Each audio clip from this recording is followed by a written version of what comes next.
10 సంవత్సరాలు ఇగో double bedroom అని చెప్పి లక్షలాది కోట్లు దాచుకున్న ఘనత మీకు దక్కింది. ఇలా మా ప్రభుత్వం వచ్చినాక ఒక యూనిఫామ్ వేలో, సిస్టమేటిక్ వేలో ప్రతి గ్రామంలో కూడా ఇందిరమ్మ ఇల్లు ఇవ్వడం జరిగింది. ఓన్లీ మా ఉమ్మడి మెదక్ జిల్లా తీసుకుంటే 33,000 ఇందిరమ్మ ఇల్లు ఇచ్చినాం. ఇది ఫస్ట్ ఫేజ్లో దాదాపు మోర్ దెన్ 50% కంప్లీట్ అయ్యాయి. సెకండ్ ఫేజ్లో కూడా మళ్ళీ ఇంకో 30,000 ఇండ్లు. అంటే నేను ఓన్లీ మెదక్ ఉమ్మడి జిల్లా గురించి చెప్తా ఉన్నాను. రాష్ట్రం మొత్తం ఏ గ్రామంలో ఒక గ్రామంలోన్నా ఇందిరమ్మ ఇల్లు ఇవ్వలేదంటే నేను రాజీనామా చేస్తానని చెప్పి ఈ సందర్భంగా తెలియజేస్తా ఉన్నాను. రాజకీయాలు వదిలిపెట్టుకోవడానికి సిద్ధంగా ఉన్నాను. అదేవిధంగా 10 సంవత్సరాలు రేషన్ కార్డులు ఇయ్యని ఘనత మీకు దక్కింది. అంటే ఇవన్నీ కూడా పేదవారికి సంబంధించింది. ఇది గమనించాలి. This is very important. వీళ్ళు ఏమనుకుంటున్నారంటే మేమేం మాట్లాడినా చెల్లుతుందని. నేను ఒకటే కాంగ్రెస్ క్యాడర్ విజ్ఞప్తి చేస్తా ఉన్నా, దాడికి ప్రతి దాడి ఉంటుందని చెప్పి కూడా ఈ సందర్భంగా తెలియజేస్తా ఉన్నా. ఇక ముందు మా గౌరవ ముఖ్యమంత్రి గారు చెప్పినా కూడా కాంగ్రెస్ క్యాడర్, ఎందుకంటే దాదాపు 50% 2.5 years అయిపోయింది. అంటే మాది మీరు గమనిస్తా ఉన్నారు, మా ఓపిక అది నశించిపోయింది. ఇక మొత్తము సినిమా చూపిస్తామని చెప్పి కూడా ఈ సందర్భంగా తెలియజేస్తా ఉన్నా. వాస్తవాలు మాట్లాడుకుందాం. ప్రతి గ్రామంలో రేషన్ కార్డులు ఇచ్చిన ఘనత కూడా మాకు దక్కింది. మల్కాజ్గిరి నియోజకవర్గంలో దాదాపు 15,000 రేషన్ కార్డులు ఇచ్చిన ఘనత మా కాంగ్రెస్ ప్రభుత్వానికి, మా గౌరవ ముఖ్యమంత్రి గారికి దక్కిందని చెప్పి ఈ సందర్భంగా తెలియజేస్తా ఉన్నా.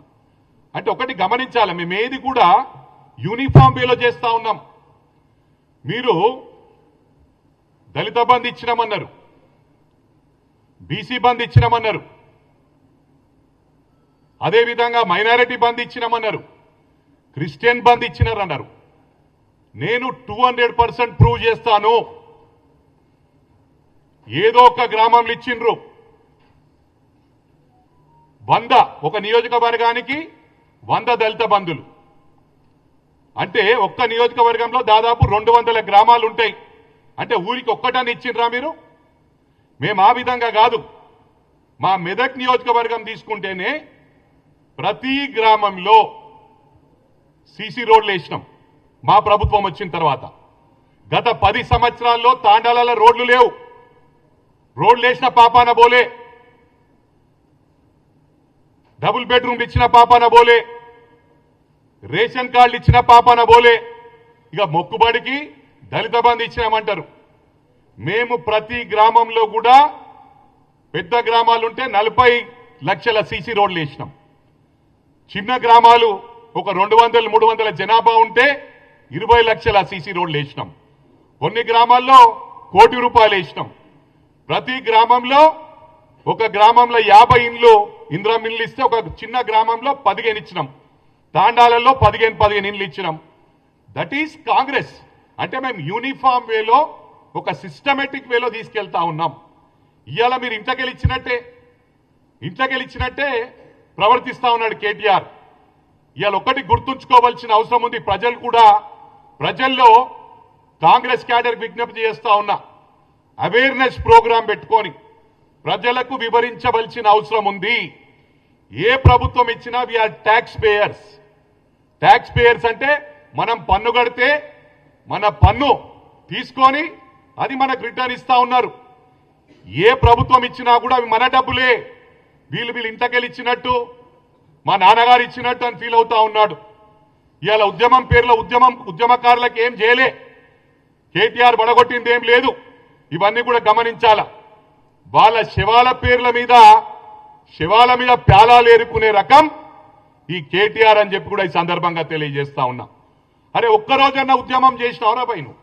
ఒక్కరోజన్నా ఉద్యమం చేసిండు అయితను? అమెరికా నుంచి డైరెక్ట్ ఊడిపడి ఒక ఉద్యమకారుని నోట్ల మనువోసిండు, కేకే మహేందర్ రెడ్డి నోట్ల. ఆయన కూడా ఎన్నికలలో ఎంత 300 ఓట్లతో గెలిచిండు. ఈయన గొప్పతనమా? ఈయన పడగొట్టింది ఏంది? పడగొట్టింది ఏం లేదు.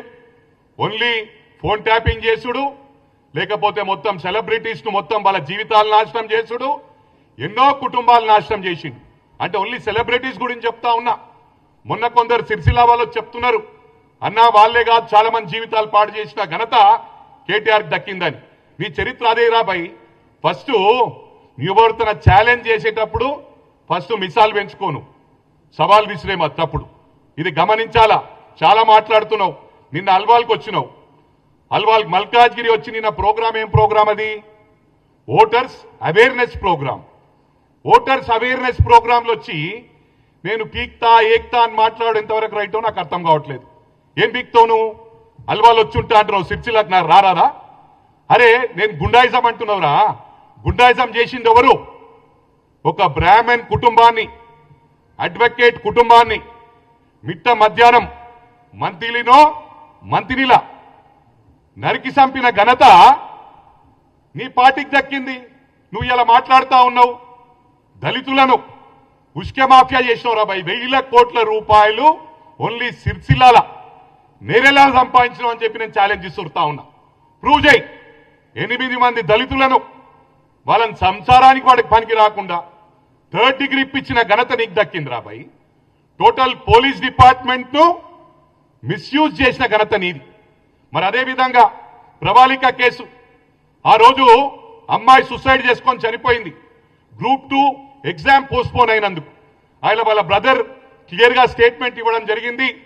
గ్రూప్ 2 పోస్ట్పోన్ కావటం వలన అమ్మాయి డిప్రెషన్లోకి పోయి సూసైడ్ చేసుకుందని. అరే స్పాంటేనియస్ గా లెట్ ఇట్ బి ఎనీథింగ్. అరే పోలీస్ ఇన్వెస్టిగేట్ చేస్తా ఉన్నారు, తప్పకుండా సమాచారం ఇస్తా అని చెప్పాలి. కానీ స్పాంటేనియస్ గా లవ్ మ్యాటర్ అని చెప్పుడు ఎంతవరకు రైట్ రా? ఒక కుటుంబాన్ని ఉసురు దాక్తారా నీకు? ఈ విధంగా మాట్లాడు, మానేసుకో. నీకు ఫీలింగ్స్, ఇతరుల ఫీలింగ్ తెలియదు. ఎవరి ఫోన్ లేపావు, పీక్ పడగొట్టినావు. మల్కాజ్గిరికి వచ్చి ఇంతకు ముందు దత్తకు తీసుకుంటా అన్నావు. ఏం దత్తకు తీసుకున్నావు రాబాయ్? నిన్నొచ్చి మళ్ళా నేను నిలబడతా, పీక్తా, పడగొడతా అంటున్నావు. నీ సిరిసిల్లాకి వచ్చి నేను కూర్చుంటారా బాయ్? నేను చేసిన సోషల్ యాక్టివిటీస్ ఎందుకు చెప్తలేవురా? గుండాయిజం చేసింది మీరే. మీ అటువంటి వాళ్ళని అడ్డుకుంటే మాది హీరోయిజం రా, గుండాయిజం కాదు. రేపటి నుంచి మా హీరోయిజం ఎట్లుంటో చూపిస్తా. ఇవాళ మా ప్రభుత్వం వచ్చినాక దాడులు చేసింది మీరే, రాళ్లు కొట్టింది మీరే, దౌర్జన్యాలు చేసింది మీరే. అందుకే నేను కాంగ్రెస్ క్యాడర్కు విజ్ఞప్తి చేస్తా ఉన్నా, మనం దాడికి ప్రతి దాడి చేయవలసిన అవసరం ఉందని చెప్పి కూడా ఈ సందర్భంగా తెలియజేస్తా ఉన్నా.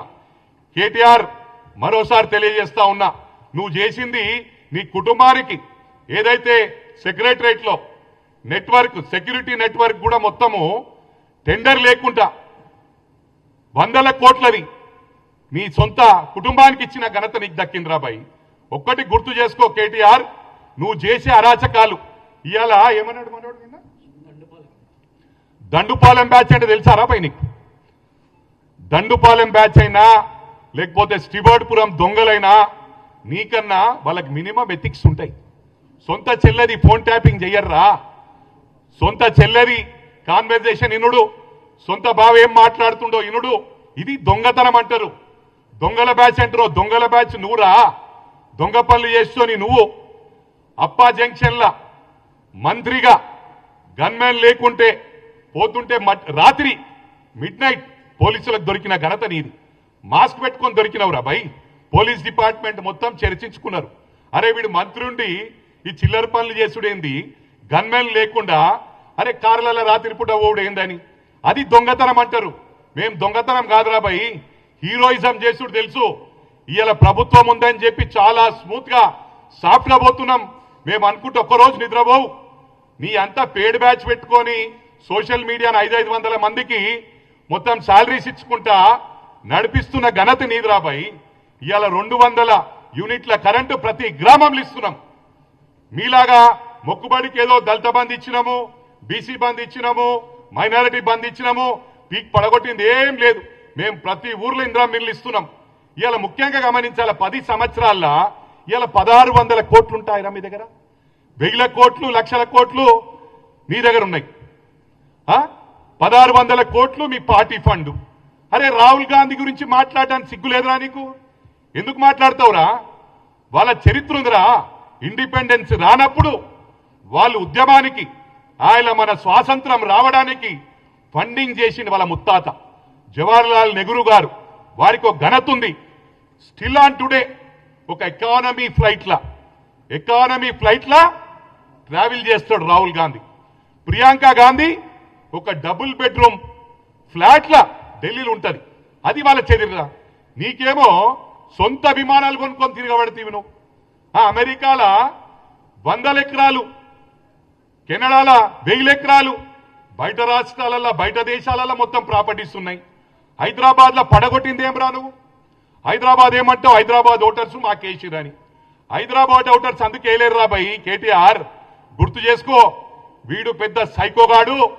వీడు రేపు మళ్ళా నాశనం పట్టిస్తాడు. ప్రభుత్వం వచ్చేటట్టుంది, ఏదైనా జిమ్ముకులు చేసి 100% ఇలా ప్రభుత్వం వస్తుందని ఓటేసిరు. నువ్వేమంటున్నావు? ట్రైలర్ నడుస్తుంది, వీళ్ళ సినిమా ఫ్లాప్ అయిందంటున్నావు. ఫ్లాప్ కాదురా, ఫస్ట్ హాఫ్ లోనే మీరు ఫ్లాప్ అయ్యారు. హైదరాబాద్ లో, గ్రేటర్ హైదరాబాద్ లో అయింది, మెజారిటీ సీట్లు మాకు వచ్చినాయి అంటున్నావు కదా. ఊరు వాళ్ళేమో వాళ్ళు ఆలోచించరు, అరే ఈ ప్రభుత్వం బాగలేదని తీసి బండగొట్టిరు. గ్రేటర్ హైదరాబాద్ అంటే ఇది మినీ ఇండియా, అన్ని రాష్ట్రాలకెళ్ళి నివసిస్తున్నారు కాబట్టి వాళ్ళు భయప్రాంతులైనరు. రేపు మళ్ళా వీళ్ళు ప్రభుత్వంకి వస్తారు, ఇట్లయినా వస్తే మా అందరు నిలగొడతారని భయపడి ఓట్లేసిండ్రు. సరే, ఈ ఫస్ట్ హాఫ్ లోనే ఖతమైంది కదా రాబాయ్ మీరు. ఇప్పుడు సగం సినిమా అయింది అంటే 5 సంవత్సరాల 2.5 years అయినా నువ్వు ఎందుకు రా ఉలికి పడతావు? ఊకే నువ్వు ఇచ్చినావురా మ్యాండేట్, ప్రజలు ఇచ్చారు మాకు మ్యాండేట్. ఎందుకు ఉలికి పడుతున్నావు? ఎందుకు టెన్షన్ అవుతున్నావు? వెరీ ఫస్ట్ డే బిగినింగ్ నుంచి కూడా ఇగో వచ్చేసింది ప్రభుత్వం అనే విధంగా ప్రభుత్వాన్ని క్రిటిసైజ్ చేయడము, డిస్టర్బ్ చేయడము, డెవలప్మెంట్ అడ్డుకోవడం. మొన్న కూడా 100 మంది రైతులు లారీ అసోసియేషన్ వాళ్ళు నాకు ఫోన్ చేసి చెప్పిర్రు, అరే హరీష్ రావు ధమ్కిస్తుండు, కేటీఆర్ ధమ్కిస్తుండు, మాకు లారీలు స్లో చేయండి, పోకుండ్రి, మీరు ఇచ్చేయకుండ్రి, ఇబ్బంది పెట్టుండ్రి అని చెప్పి రైస్ మిల్లర్స్ ను బ్లాక్మెయిల్ చేసిండ్రు. రేపు మా ప్రభుత్వం వస్తుంది, మిమ్మల్ని గంగలు కలిపేస్తాము, భయప్రాంతులు చేసిరు. అయినా కూడా ఇవాళ దాదాపు మా మెదక్నే 4 లక్షల మెట్రిక్ టన్ల వ్యాసంగి పంటను, వడ్లను కొనుగోలు చేసిన ఘనత అంటే ఇట్స్ రికార్డ్. గతంలో ఎప్పుడు చేయలే. అన్ని ఓట్లు కొనుగోలు చేసిండ్రు. విదిన్ 24 hours లో 90% of the payment has been done. రైతులకు డబ్బులు కట్టిండ్రు. ఇది చరిత్ర. అంటే ఇలా అన్ని సిస్టమేటిక్ వేలే చేసుకుంటూ పోతున్నాం రా. ఇలా మహిళలకు ఇస్తున్నాం, మహిళలకు ఒక ఊర్లు ఇచ్చి ఒక ఊర్లు ఇస్తలేమా? టోటల్ రాష్ట్రంలో ఉన్న మహిళలకు ఉచిత బస్సు, ప్రతి గ్రామంలో 200 యూనిట్ల కరెంటు ఫ్రీ. మరి అదే విధంగా సన్నబియ్యం, గతంలో సన్నబియ్యం ఇచ్చినారా? ప్రతి వారికి సన్నబియ్యం ఇస్తున్నాం, ప్రతి ఊర్లో ఇంద్రం ఇల్లు ఇస్తున్నాం. అంటే యూనిఫామ్ వేలో, సిస్టమేటిక్ వేలో చేస్తున్నాం. నీకు ఎందుకు తొందరపడుతున్నావు? మీకు ఇంకా ముసళ్ళ పండుగ ఉంది ముంగట. తప్పకుండా వచ్చేది రాహుల్ గాంధీ ప్రైమ్ మినిస్టర్ అవుతాడు, మళ్ళీ మా ప్రభుత్వమే వస్తుంది. ఇక్కడ 2 తెలంగాణలో అటు సెంట్రల్లో కూడా కాంగ్రెస్ రానున్నది. కాసుకో. నువ్వేమనుకుంటున్నావు? వచ్చేసింది మాదని చెప్పి వచ్చుడు సమస్య లేదు. ఇవాళ దండుపాలెం బ్యాచ్ అన్నారు, చేసేటి అని దొంగ పనులు మీరే. వాళ్ళకు కూడా ఎథిక్స్ ఉంటాయని చెప్పిన మళ్ళొకసారి మినిమం ఎథిక్స్ ఉంటాయి. చిల్లరి ఫోన్ ట్యాపింగ్ చేస్తేవి, సెలబ్రిటీస్ ది ఫోన్ ట్యాపింగ్ చేస్తేవి, మా అటువంటిది ఫోన్ ట్యాపింగ్ చేస్తుంది. అరే నా గురించి చెప్పురా భయ్, నేను చేసిన సోషల్ సర్వీస్ లో ఒక 1% నువ్వు చేసినట్టుంటే నేను రాజకీయాల్లో వదిలిపెడతా. 97 నుంచి అమెరికా నుంచి వచ్చినప్పటి నుంచి ఈ రోజు వరకు పేదవారికి ఎక్కడ మంచినీటి సమస్య ఉంటే అక్కడ నా వాటర్ ట్యాంకర్ పోతుండే, వేలాది బోర్లు వేసినాం. ఇలా మా ప్రభుత్వం కూడా యూనిఫామ్ వేలో, సిస్టమేటిక్ వేలో ఏవైతే కమిట్మెంట్ ఇచ్చిండ్రో కమిట్మెంట్ కు 200% ఈ ప్రభుత్వం స్టిక్ ఆన్ అయి ఉంటది. మేం సిస్టమేటిక్ వేలో ముందుకు పోతా ఉన్నాం. ఇవి నువ్వు గమనించాలా. నువ్వు చెప్పేటి అన్ని బట్టబాజి మాటలు. ఏం మాట్లాడుతున్నావు నువ్వు? హల్వాలు వచ్చి కూర్చుంటా, నేను నీకు నిలబడతా, నీకేం చేతనైతే రా 4 ఫుట్ కానీ షుగర్ ఉంది నీకు, ఒక్క జాపడిస్తే 3 చుట్లు తిరుగుతావు అని గతంలో కూడా చెప్పిన, మళ్ళా కూడా చెప్తున్నా. ఇవాళ ప్రభుత్వం ఉందని బచాయించిపోయినావు, లేకపోతే బిడ్డ నీ తోలు తీస్తుంటే. ఇప్పుడు కూడా చెప్తున్నా, ఇప్పటికీ మళ్ళీ మీరు ఇదే విధంగా ప్రవర్తించి ఎక్కడైనా దాడి చేసినట్టు చేస్తే ప్రతి దాడి ఉంటది. నువ్వు సిరిసిల్లాల చేయి, లేకపోతే పెద్దపల్లె చేయి, ఎక్కడ చేసినా మైనంపల్లి బ్యాచ్ వచ్చి మళ్ళీ నీ తోలు తీస్తా అని చెప్పి కూడా ఈ సందర్భంగా మనవి చేస్తూ ఏవైతే ప్రభుత్వ పరంగా మేము చెప్పినామో 200% ఫుల్ఫిల్ చేస్తామని చెప్పి కూడా ఈ సందర్భంగా తెలియజేస్తూ ఇది ఓన్లీ శాంపుల్. ఇది మీ అన్ని చరిత్ర చెప్పుకుంటూ పోతే 24 గంటలు కూడా సరిపోదు. అదేది ఎన్ని స్కామ్లు ఉన్నాయి. కంటోన్మెంట్లో ల్యాండ్ అమ్ముకుంటుంది, కంటోన్మెంట్లో ప్రైవేట్ వ్యక్తులకు ల్యాండ్ అమ్ముకుంటుంది, నీ ఫామ్ హౌస్ కట్టినావు, ఆడ నాలా ల్యాండ్ కబ్జా పెడితివి, ఎన్క్రోచ్ అయినావు. నీ చరిత్ర మస్తుందిరా బాయ్. చెప్పుకోవాలంటే చెప్పుకుంటూ పోతే మాకు టైం సరిపోదు. 24 గంటలుగా మేము డెవలప్మెంట్ ని పక్కకు పెట్టి నీ చరిత్రనే చదవాలా. అందుకు మాట్లాడే ముందు నువ్వేం చేసినావు, ఏదైనా ఒకటి ఫుల్ఫిల్ చేసినావా? దళితులకు 3 ఎకరాల భూమి ఇస్తావు, ఇచ్చినావా? దళితుని సీఎం చేస్తావు, సీఎం చేసినావురా? ఇంటికి ఒక ఉద్యోగం అన్నావు, ఇచ్చినావురా? ఏమి ఇచ్చినావురా? నువ్వు పెద్ద పెద్ద ఒక ఇంగ్లీష్ రాగానే ఇంగ్లీష్ మా దామోదర్ రాయ నరసింహ సాబ్ కూడా సూపర్ మాట్లాడతాడు, ఉత్తమ్ కుమార్ రెడ్డి సాబ్ కూడా సూపర్ ఇంగ్లీష్ మాట్లాడతాడు, అదే విధంగా బట్టి ఇంగ్లీష్ మాట్లాడతాడు. Majority of the Muslim ministers they know how to speak, they know pretty English. అందుకు ఎక్కువ స్మార్ట్ అనుకోకు, తోపు అనుకోకు. నువ్వు ఫస్ట్ 10 సంవత్సరాల ముందు మీకెంత ఆస్తుండే, ప్రభుత్వం వచ్చినాక ప్రభుత్వం మళ్ళీ దిగినాక ఎంత ఆస్తుండే. ఇలా పైసలు బాగా అయిపోయినాయి. మా గౌరవ ముఖ్యమంత్రి మరి వీళ్ళని స్కామ్లలో ఎందుకు ఇస్తలేడో మా గౌరవ ముఖ్యమంత్రి ఏమనుకుంటుండంటే కేటీఆర్ లోపడేస్తే వాళ్ళ షైన్ అవుతాను అనుకుంటారు. మా గౌరవ ముఖ్యమంత్రి గారు రిక్వెస్ట్ చేస్తున్న 100% షైన్ కాదు సార్, వీళ్ళకి బుద్ధి చెప్పాలి. ఇవాళ ప్రజలందరూ కూడా గమనిస్తా ఉన్నారు వీళ్ళని ఎందుకు వీళ్ళ మీద యాక్షన్ లేదని. మరి మీరు జైలుకు పోయినరు, మనోళ్ళందరినీ జైలుకు పంపించినప్పుడు వాళ్ళని ఎవ్వరు పట్టించుకుంటలే. ఇవన్నీ కూడా గమనించాలి. ఇష్టారాజ్యంగా ఇప్పుడు రూలింగ్లు ఉన్నట్టే చేస్తున్నారు. కేజీ టు పీజీ మేము అన్ని కూడా ఇంటిగ్రేటెడ్ స్కూల్స్ ఇస్తున్నాం. ఇవన్నీ కూడా 200% చెప్పుకుంటూ పోతే నాకు టైం లేదు. 100% అన్ని ఫుల్ఫిల్ చేస్తాం. రేపు నెక్స్ట్ ఎన్నికల్లో ప్రజలను మేము ఓటు అడగకుండానే ఓటేసే విధంగా మేము ముందుకు పోతున్నాం. ఇక మోతాబారి కేటీఆర్ బంద్ చేసుకో. నువ్వు నన్ను రెచ్చగొట్టినావు అనుకో, నేను కింద పడ్డా మీద పడ్డా మైనంపల్లి ఉంటాడు. నేను ఇవన్నీ కూడా ఆర్టిఫిషియల్ యాక్టింగ్ వద్దు. నువ్వు ఎవరికి ఫోనే లేపవు, ఒక ఉద్యమకారిని లెక్క చేయవు. అప్పుడు కూడా నువ్వు ఓన్లీ పైసలున్నోని, ఎవరికైతే పైసలు ఉంటాయో వాని వెల్కమ్ చేస్తుంటివి. కూర్చొని లక్షల కోట్ల సెటిల్మెంట్లు హైదరాబాద్లో చేసినావు. హైదరాబాద్లో ఏమన్నావు నువ్వు? ఫస్ట్ షోలో మేము గెలిచినామని. ఏది ఫస్ట్ హాఫ్ అయిపోయింది, సినిమా ట్రైలర్ అయిపోయిందని. ఒకటి గమనించాలా, ప్రజలకు విజ్ఞప్తి చేస్తున్న హైదరాబాద్ ప్రజలు ఆల్రెడీ బుద్ధి చెప్పిండ్రు. మేము హైదరాబాద్లో గ్రేటర్ హైదరాబాద్లో అన్ని గెలుచుకున్నాం ఎమ్మెల్యేలు అన్నారు. మరి ఏం హైదరాబాద్ జూబ్లీహిల్స్ కంటోన్మెంట్ 2 ఓడిపోయారా లేదా?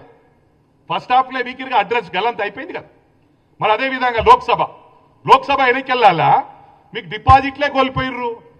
సికింద్రాబాద్లో 3rd ప్లేసు, మల్కాజ్గిరిలో 3rd ప్లేసు, చేవెళ్ళలో 3rd ప్లేసు, మరి అదేవిధంగా హైదరాబాద్లో 4th ప్లేసు.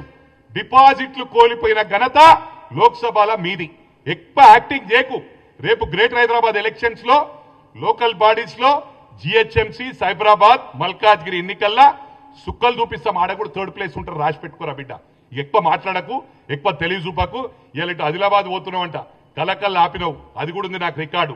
బిడ్డ నువ్వు మా మీద మమ్మల్ని చూపిస్తా అన్నావు కదా, నీది నీకే గతి లేదురా బాయ్. నువ్వు వచ్చి మల్కాజ్గిరి నిలబడతావు, మల్కాజ్గిరి నిలబడతా అంటున్నావు. దమ్ముంటే రారా బాయ్. రేపు మమ్మల్ని మా వాళ్ళని మన అనుసుడు, అప్పుడు నువ్వు నిలబడతావా నేను నిలబడతావా చూస్తా. నువ్వు ఈయననే కాదురా బాయ్, సిరిసిల్లలో వచ్చి కూర్చుంటా. మళ్ళోసారి చెప్తున్నా, నీ ఖబర్దారని తెలియజేస్తా ఉన్నా. మళ్ళీ పిచ్చి వేషాలు వేస్తే మాత్రం ఇక నీకు ఏ విధంగా ఉంటుందో నీ బతుకు బజార్ అవుతుందని చెప్పి కూడా ఈ సందర్భంగా తెలియజేస్తూ జై కాంగ్రెస్.